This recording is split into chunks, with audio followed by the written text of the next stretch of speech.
Welcome back to the Lovin Dubai Show podcast. It is Wednesday morning and we had the OG fashion in studio, Tala, Samman, and Simran grilled her on fashion tips, and I'm so glad you did. Fashion tips, beauty tips, travel tips. She gave us the whole lowdown. So if you guys are interested in how to travel light, how to travel safe, what to do with your face, what to do with your clothes. Yep.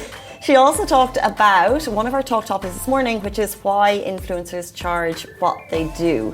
Tracy Harmouche, who is another Dubai personality, she defended influencers charging 10k, 20k, 30k a post. It feels like public opinion is against her thought process.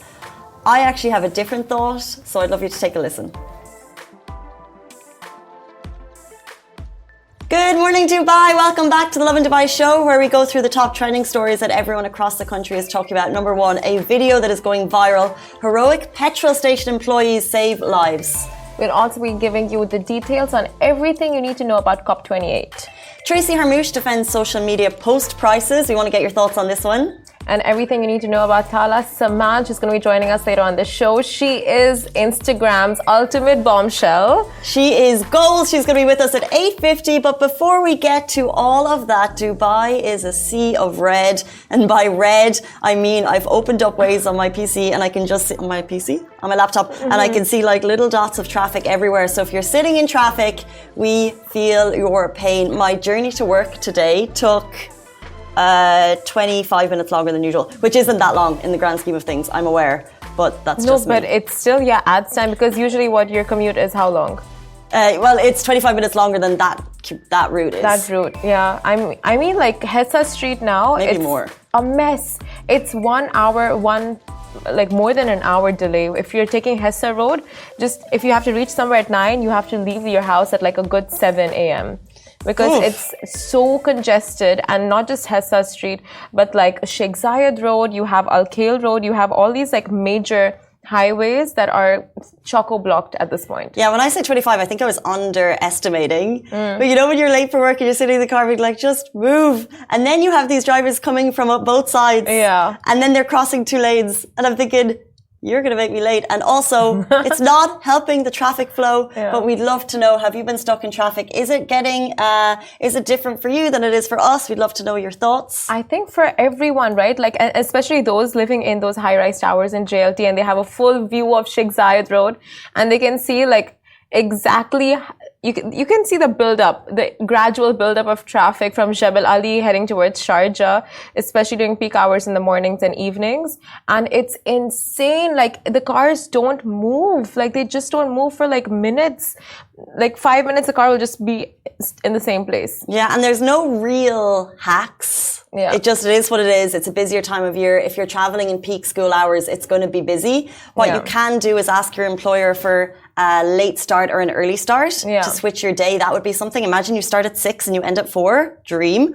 Or, or you start at 11 and end at 8, whatever. You could potentially move your traffic times. Also, do check Waze. I use Waze a bit, and it gives you alternative routes. So I was sitting in this like on moving traffic, which was going to take how long? And then it directed me, it was a 20-minute detour, but it was still going to be quicker than the non-moving traffic. So do check Waze for alternative routes. You might be lucky. There's Smart Drive as well, but I don't think Google Maps gives you alternative routes. Like, it doesn't suggest like 2-3 routes. Like, just when you're on the way, it'll suggest like, okay, this is like there's less traffic this way. But that's when you're already on the route. I just trust in the power of Waze. Are you guys Waze users? A lot of people have switched. And Shanaz, actually, one of the girls in the office, she hadn't heard of it. I was like, you need to get on it, because first of all, it tells you the road to take off. So it's really easy to navigate. And also it gives you quicker to work journeys. And also gives you the speed limits, right? For each road, warns you on that. And what did you hear say? Christina Aguilera can speak to, and Roger Federer. Wow. Yeah. So he's there telling you to like take the next left, and he's like, you've done that really well. You're thinking, thanks very much, Rog. Oh, they compliment you. That's so cute. Waze is the new Waze. Waze is the new Waze. If you're not on it, it's an alternative to Google Maps, and and the best thing about it is you can update it. So when I was in traffic this morning, I was like, Waze, this is what's going on. And I joined all the other Wazers, and it tells you how long this person has been joined Waze for. So like 7 years, 5 years. I'm kind of new to the game. What? You can see other people who are on the app? Just their profile. So if they've alerted that there's, for example, an accident or a hazard coming up, okay, it alerts you, and then you can just see something small. So their Waze name and how long they've been Wazers for. That's actually so cool. It's cute. It is, yeah, because I mean, you get live updates from people, like drivers themselves. But is that a good way? Like, how can you verify that if someone reports an accident and there's actually no accident there? Well, I mean, how many people are going to fake report an accident? But what they do is, if you're then passing the spot that someone has just reported a fake thing, they ask you to verify. And I'm sure they wait for a couple of verifications before they alert to the masses. Okay, makes sense. But that's a cool feature. And then the alerting you of the speed limits, I'll tell you, as you come closer, it shines up red, so you know to be at the specific speed limit. It is a game changer. Complete game changer. That's so cool. So Waze, right? That's what you recommend. That's what we recommend. To all the motorists out there. All the motorists right there, if you're stuck in traffic. Also, this show becomes podcast format. So if you're sitting in traffic and want to keep your eyes on the road, turn on the podcast, and then you can hear it without having to watch. Exactly. And we do have faces for the radio. Let's jump into our top story. We're talking about a heroic petrol station. Employees have saved lives. Dubai police have honoured this heroic act after petrol station employees were seen on camera putting out a fire. Now, recognition is so important, especially for a heroic deed like this one. So Enoch petrol station employees bravely extinguished a vehicle on fire, saving tons of lives and resources in the process. So we have, like Casey said, a very heroic act over here, and anyone in that situation would just not even think twice and, you know, make a run for it, not be in the scene whatsoever. But then you have these individuals that really, you know, just go for it. Yeah, they action. They don't think, they action it, and it's incredible. And it's easier said than done, right? Like, oh, this person saved the day, this person went and put out that fire, but it takes a lot of courage. This is in a petrol station, as in, like, any wrong move, and it could have, you know, potentially been tragic. So amazing that they had the bravery to jump in. I always think of the Zoolander movie. Have you seen that scene when it's those 5 models in a Jeep and they roll up to the petrol station? They're all having great fun. They're drinking, they're dancing. And then one of them, when they start like spraying petrol all around each other, it's like a dance montage. And then one of them lights a cigarette and they all just go in flames. No, I didn't see that. Zoolander, that's what, that's Zoolander is the one with the sloths, right? Zoolander is the Ben Stiller movie, and he's a model. I was thinking of the cartoon, but no, I haven't seen it. I don't think so. No, can't really. Okay. Anyway, it's incredible that Dubai Police have made the effort to honour these heroic workers. So not only is Enoch appreciating them, Dubai Police is too, which is just incredible. Let's jump into our next story. We're talking all things COP28 because it's just around the corner. Exactly. So COP28, a global spectacle focused on tackling climate change. That is what that is. And COP28, or the 28th session of the UNFCCC's Conference of the Parties, is a critical moment for transformative climate action worldwide. The summit is primarily for stakeholders and world leaders. But remember, we're all equally responsible in the fight against climate change.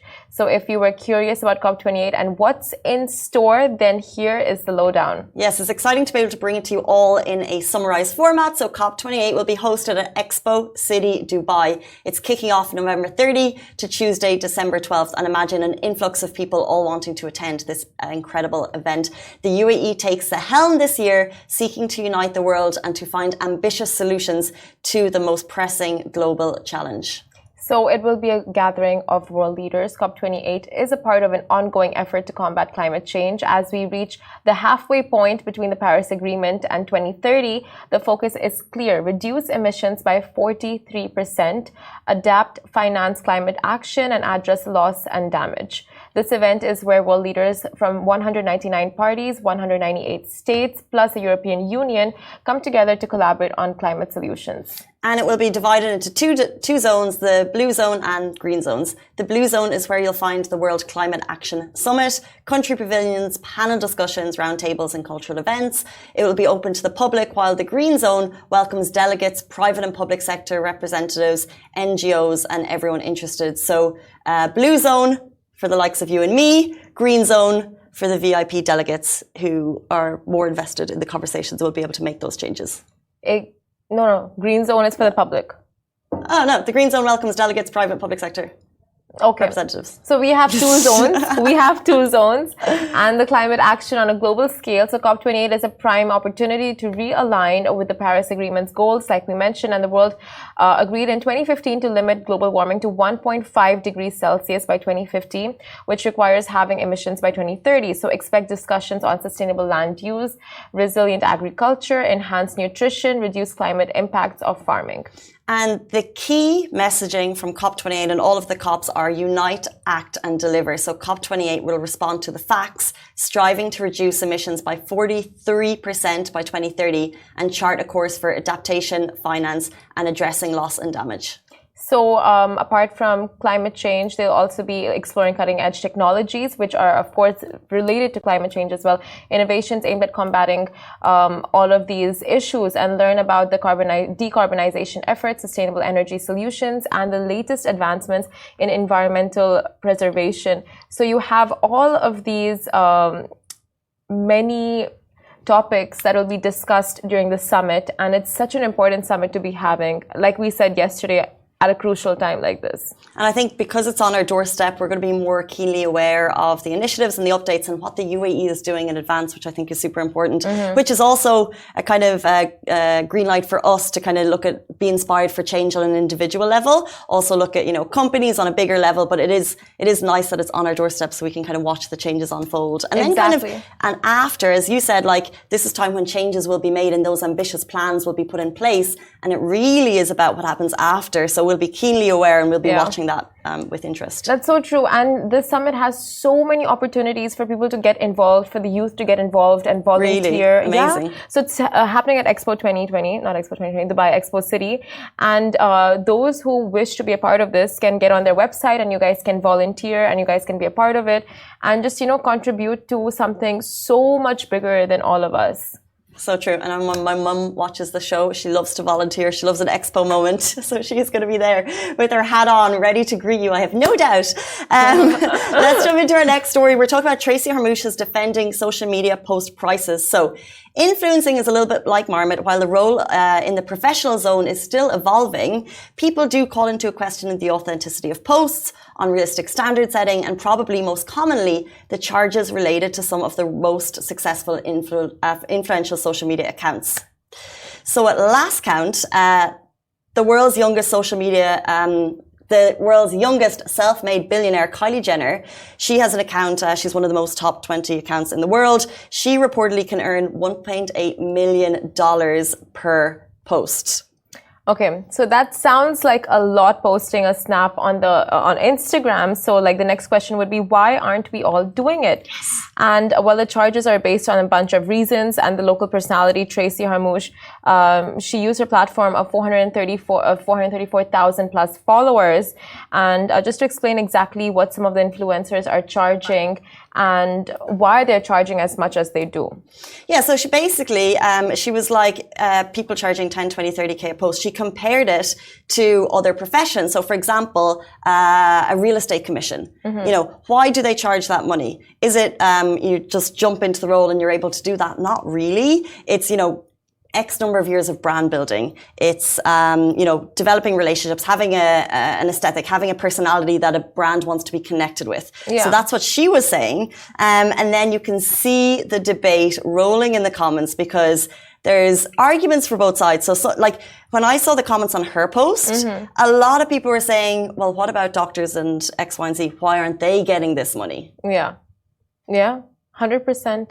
I mean, you see both the sides because people are saying that this is very much uncalled for, the amount that influencers charge compared to what they do and their services, and what doctors and engineers and those kind of professions, what they, the kind of service they provide, it's just not on par.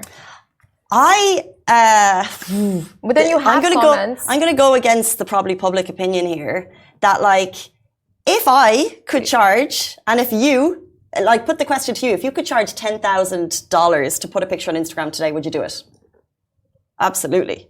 Who would, who wouldn't? It's easy money. But You don't, and I don't because we can't. Because we haven't put the work in. Like, building up your profile, posting consistently, building up an engaged audience, yada, yada, yada. Is it easier if you compare it to a doctor or whatever? Fine. But there's plenty, I think it's unfair to compare doctors and influencers, because what about our hosting job? If I compare my salary with a junior doctor in NHS, it might be similar. Am I saving lives? Absolutely not. And I don't pretend to be, but it's just maybe the country that I'm in and the role that I'm doing in comparison. So I think it's unfair to pick out obviously an incredible job that's saving lives and pit it against. I think that's not a fair way to look at the conversation. You have a point, honestly. I mean, I see it now when you put it that way. There's both sides. Yeah. And other comments, say it's like a very market-driven job that you're doing, being a blogger, influencer, content creator, because what you are advertising on your pages, like the masses are going out and buying it, right? And that's contributing to the market, and accordingly, you should be getting a percentage of what you're, what's being sold. So that's one sense of it. And of course, like even doctors in the profession, if we're taking that as an example, even the most skilled doctors will be in demand and will charge accordingly. So when it comes to content creators, the more in demand you are, you will charge accordingly, because it's like demand, supply, and it goes with like any profession. True. So trying to get a consultant in a specific field is not cheap. But then, of course, you're going to pay for it. It's health and it's important. But exactly as you said, influence is now looked at as a commodity. It's something that brands are willing to pay for. Back in the day, brands were like, okay, I'll pay $1 million to be on a billboard, on the social media, on the front cover of Vogue. Yeah. Now they see that influence is actually on your phone, and they want to be on your phone, so they're paying for that. And the people who are hustling, and we're going to have Tala Samman on the show with us right after this. It'll be great to get her thoughts on it. But people are hustling behind the scenes, so it's easy. I just think that it's really easy to criticize an aesthetic that looks like they're living a perfect life because it's nice pictures and da-da-da. But at the same time, you don't know it's very easy to throw stones. But like, you're also not like, why don't we charge 10K for posts? Because we're not doing it and no one else is doing it. So well done to the people who because you could. I'm not making a point here. I think when you're good at your job and when you're good at what you do, people like, it shows with your followers, with your engagements. But the one comment that really like struck out to me is the fact that someone's like, more and more people want to become an influencer now, like the new generation, instead of getting into like professions such as engineering and architecture and medicine. Like they don't want that anymore, because this is fast and easy money. That's how they see it, right? Like post a couple of pictures, look cute, show a couple of products, push it out, and then you'll influence someone or the other. Because anything and every content has an audience. Like there is nothing that you can put out and no one's going to like resonate with it, out of the 8 billion people on this planet. So, I mean, that was a very valid point that was made. And it's actually interesting to see like where we're heading. And similar to that, someone said it's not a long game. So therefore, if the person is able to get that money for a post, why not? Because you may not be in the industry for that long. We don't know where the industry is going to go. We don't know where eyeballs will be next. Anyway, would love your thoughts on that. We have seen the comments come through on Instagram, and it's a very divided amount. People are saying teachers should be able to charge 10K per child for the years of experience and expertise on them becoming a doctor, influencer, whatever they choose to become. It looks easy but gets zero respect. Other people are supporting it. Some people saying she's absolutely right. It's a great debate. Now, 8:47 Wednesday morning, we're about to be joined by Tala Samman, the person behind My Fash Diary. She's going to be with us right after this very short break. Stay tuned. Hey guys, welcome back to Lovin Dubai show. You might know our next guest by her Instagram handle, My Fash Diary. She is a legit OG Dubai blogger. She's also a DJ with skills who has opened for the likes of Dua Lipa, Lana Del Rey, and at Lewis Hamilton's championship party at F1. Welcome to the show, Tala Samman. Thank you so much for joining us. How are you? Great to have you here. Thank you. Honestly, you are Instagram's and Dubai's biggest bombshell. We love following you, and I think we've been following you for the longest time. Thank you. So your fashion game, so on point. Is it you or do you have a stylist? Great question. No, I style myself. I went to fashion school. Always thought I was going to end up in the fashion industry full time. Are you buying online? Are you going to the stores? Because guys, if you follow Tala, like her looks are goals. Like they're seriously influential. So where do you get your clothes from? I probably shop 95% of my closet online, and then the 5% when I travel. Interesting. Oh, nice. Yeah. So you have like a mix of different. Yeah, I find online shopping so efficient. Your go-to brands. I shop on Revolve a lot, which is a multi-brand online store. Interesting. And they've just come to the UAE. Yeah. So I came to the UAE about 10 years ago, and I was in Abu Dhabi, then I moved to Dubai. And you were, I think, one of the first people I became aware of. I don't even remember if I had Instagram, but I must have had Instagram, and I was following you way back when. I love that. And you are also legitimately one of the first Dubai bloggers. How did that start? I know, I only say this now because it's such an oversaturated industry. I started when I was at uni. I was at LCF, London College of Fashion, and blogs just kind of started. Brian Boy was, I don't know if you guys know Brian Boy, but he was blogging from the US. And I just got on that bandwagon, and I started off just blogging, and it was friends that were reading the site. And eventually just, I guess, Facebook times, it just, friends were sharing it with other friends. And the site would crash because I guess it didn't, it couldn't take a bunch of people going on at the same time. It was before Instagram's time. That's so cool. Yeah, and that's kind of how I started. And, at the beginning, we were like 5 bloggers here in Dubai, pretty much for the first 3 years. And now it's a whole industry. Now people are moving here to blog. Honestly, and your blog, initially, did it make money, or how, do you have a job, and was this something you did on the side, or did you dedicate your full time to it? So I started it when I was a student at uni. So the first 3 years of my blog I was a student. And to be honest, no, gifting was a big deal. Like if you got gifted, it was like, oh my God, that's so special. But my first meeting was with Procter & Gamble, and probably a year after I started. And honestly, the meeting was pretty much just to understand what a blog was and how they could kind of be a part of it. But even at the beginning, it was, now we call that barters, right? Like just getting free product in return for content. But it wasn't till I graduated, so I ended up getting poached for a job as a fashion editor, and I did that once I graduated from university. It wasn't till, I guess 4 years in, where people were getting money. And why do you think your blog blew up? Why do you think your website crashed? Because crashing a website is not an easy thing. It rarely happens now for anything. Maybe when Coldplay came to Expo, that was once. To be fair, it was before Instagram's time. So people had more time to spend time on Twitter was there, Facebook was there, but there wasn't really visual content that people could look at.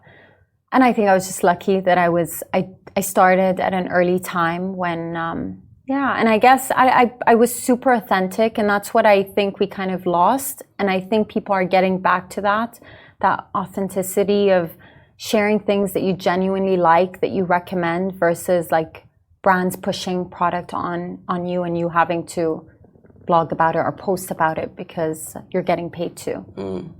I mean, okay, so from all of us, our perspectives, it looks like the dream job, just looking so stunning on Instagram and travel and fashion, glam. What's the most challenging part of all of it for you?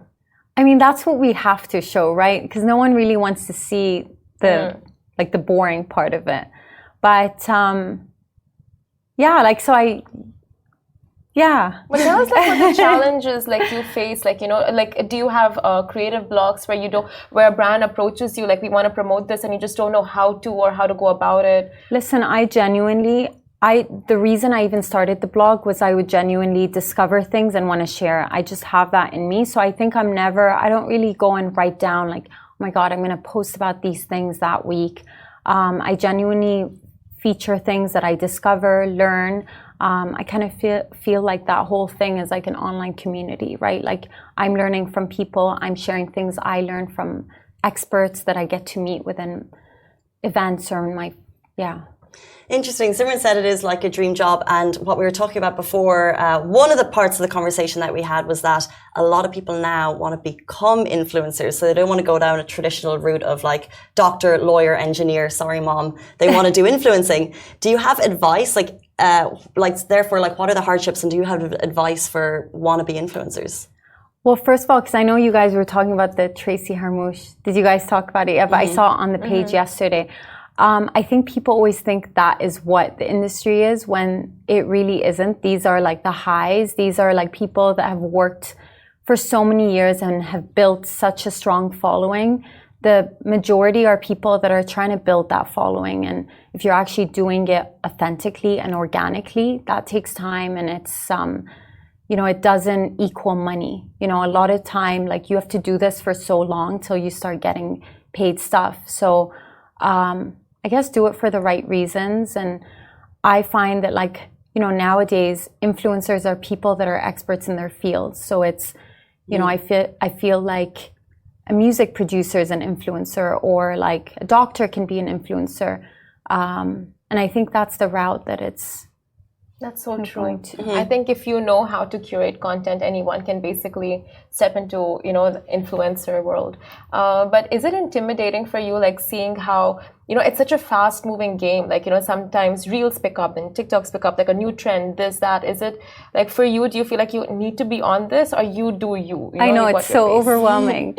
You know what? I have to, I guess, TikTok, I felt like it took me so long to get on it because I was just trying to see if it was relevant to my viewers, my community, and if it was something that, made sense for me content-wise. And yeah, that's the thing. You never know what the next year would bring. Like, I think when I first started my blog, I definitely didn't know that, first of all, Instagram was going to launch or blow up, or everything was going to move there, People don't read blogs anymore. Like, people have less time on their hands, and people just want to digest quick content. And yeah. I want to jump into your DJing just a little bit, because we mentioned some really cool gigs that you've had. When did that start, and what is Dua Lipa like in person? I'm like the biggest fan. So I started in 2015, and I started a year ago taking classes. There was a sound academy here, and I kind of did it on the down low because I was pure fashion at that point, and I just felt like it would be weird to tell anyone that I was taking DJing classes. I had a lot of friends in the music industry, and I just wanted to give it a go. And a year later, long story short, an agent suggested that why don't you start DJing for brands that you were working with anyways, because you were going to these events. Why don't you start playing at these events? And that's how I started, and realized that, I do enjoy it, and I want to do more of that. That's kind of how it started. And Dua Lipa, I didn't get to meet her personally. She was backstage, but I don't know, I get so awkward. You didn't meet her? Like, I saw her, I was prepping while she was around. She won I think she won a Brit Award the day before, and yeah, she came straight to Abu Dhabi, and she was rehearsing, so I just didn't want to go and fangirl and I would go be up the to her same. and say hi. I'd watch from a distance, maybe take a cheeky pic, but I wouldn't go up, I get that. But that was good enough. I love her. But that's so gutsy that, you had friends in the industry, you wanted to get into it, so you took classes, and then you jumped right into that too, not the, chilled out gigs, but the major ones. that took, honestly speaking, that took time. That took time till, I think, 3 years into me DJing, I got the Dua Lipa, and that was one of the biggest things that I did. And over time, I did Lana Del Rey at F1, I think 2 years ago. But it took time. I know these are the ones that I'll push. And Lewis Hamilton championship party. What's the celeb scene like there at these parties? Wild. I was like, what? These people are in Abu Dhabi? You need to send us the pics. Yeah, they're fun. Okay. But I love it. Getting to play for a brand, and I get to play for brands that I've always admired, and getting to do the music aspect, which is the more creative aspect, and working with them on. Do you have a go-to DJ move? Like when you're on the deck? No, definitely not. No? Everyone, most DJs have like a signature move. I don't. I always, because our job is sometimes to go around and we're taking events, and then I always feel like I'm putting the DJ under pressure if I have to take a video, because they have to be like, yeah, I know. Like, everyone's like, do a move. I'm like, what move? It's tricky. So where does your passion really lie in future? Are you looking more music or continuing the blogging route? So you know what? For the longest time, I was trying to find that balance. And I always say that I feel like I finally got that balance a year and a half ago. I felt like it was always either or. And I hated choosing either or, because I love creating content, but I never loved the part of brands pushing content on me. I just felt like the way I built that following was based on me sharing things I genuinely liked. Like I definitely buy more than 50% of what I actually post. And I felt like having music as a like side hustle or side career made it a little easier for me to be more genuine, because I didn't have to just do that full time. Interesting. Yeah. Before you... No! I need to ask for this. Like, come on, like fashion advice. Like, what are your go-to fashion tips for like everyone watching and wanting to not get into the fashion world, but like just wanting good fashion tips? You know what, years ago I would have been like, the trends this season are XYZ, but now I'm like, you know what?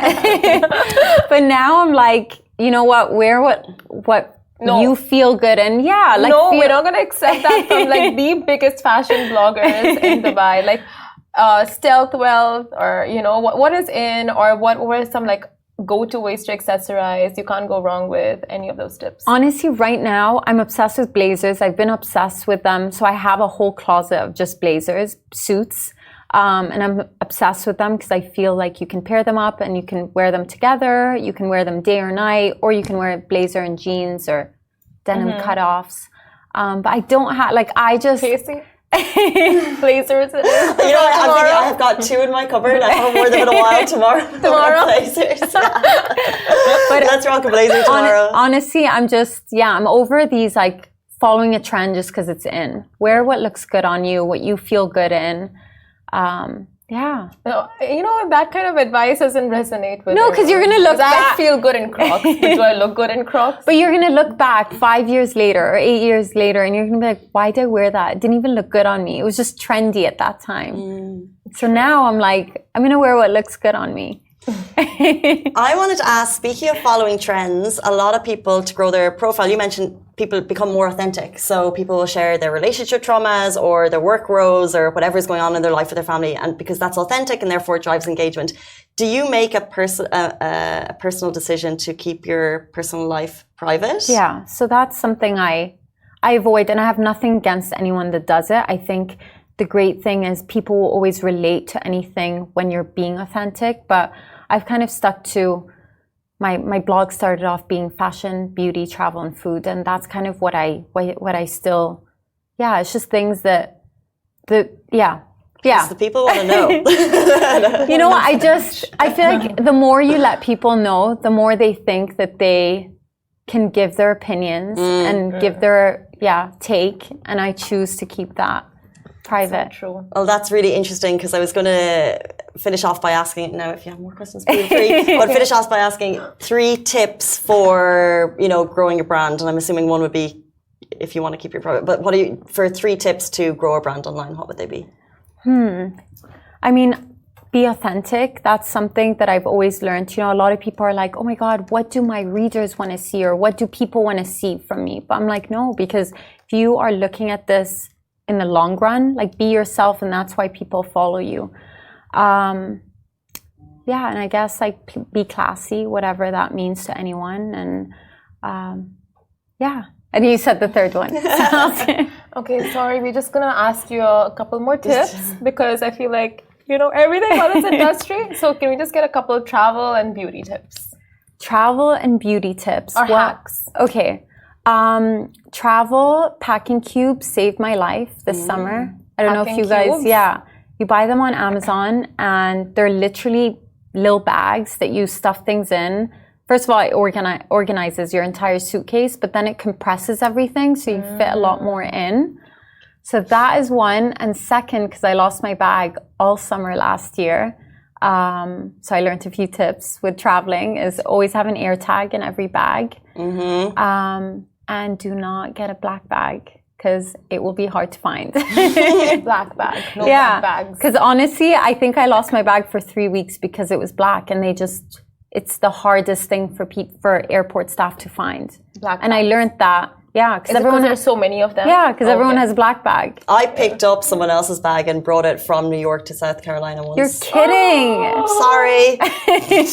You never said this before. Every time we spoke about traveling, like a billion times. Never had you ever said that is actually my biggest nightmare. So sorry. Someone taking your luggage. Yeah, and taking it to another state. I went to a hotel in New York, didn't open it because I had another bag. And then got down to my next destination, and there I was with a whole big suitcase that wasn't mine. And then the lady whose suitcase I'd taken realized that clearly our bags were quite similar, so she left mine in the airport and she figured out the return. Oh my goodness. I just got off a long flight. I was tired. I think it's time for all of us to engrave our suitcases with our names. No, honestly, I learned the hard way. Air tags. Losing my bags. Yeah, I didn't have my bag all summer last year. Because these are things you hear happen to people and you're like, it's not going to happen to you. It happened to me. And when it happens to you, you learn. Travel hacks and then beauty hacks. Beauty hacks. Skincare is key. And I realized when your skin's great, everything else looks great. Like, whereas if your skin's not doing great, whatever makeup you put, it's not going to look fresh or great. So that's my thing, skincare right now. And how do you achieve skincare? Like, is it like, don't take your makeup off or take your makeup off? Imagine, don't take your makeup off. No. Don't drink a lot of water. Definitely never sleep with makeup on. But to me, honestly, I would always try, brands would send all these things and I'd get excited and I'd try all these products. And I realized that actually simplicity is key. Like right now, I'm using a very basic skincare, a very basic serum. And I honestly think when you go down to basics, you just have less on your skin, less pore clogging products, less happening, and you can calm down. So it takes the cakey look completely away. Yeah, I feel like when your skin's glowy and hydrated, I just feel makeup sits better. And yeah, so now I just invest into skincare versus... So lots of face masks and moisturizing and stuff. Yeah, like good products that work for you. Because I also learned what might work for you guys won't work for me, and that takes time to figure out what. All my life I thought toners were useless. I just want to know, are they? No, they're good. They're good. Yeah. They're good. It's like the last wipe before you go to bed. Okay, yeah. That's right. Yeah. Now I know how it works. Okay, it is 9:08 on Wednesday morning, and we have just had a chat with Dubai's OG fashion influencer, who is Fashion Goals. Tala Samman, thank you so much for joining us. Guys, that is it for us on the Lovin Dubai show this morning. We're back with you tomorrow morning, same time, same place. Goodbye from me. Goodbye from me. Bye.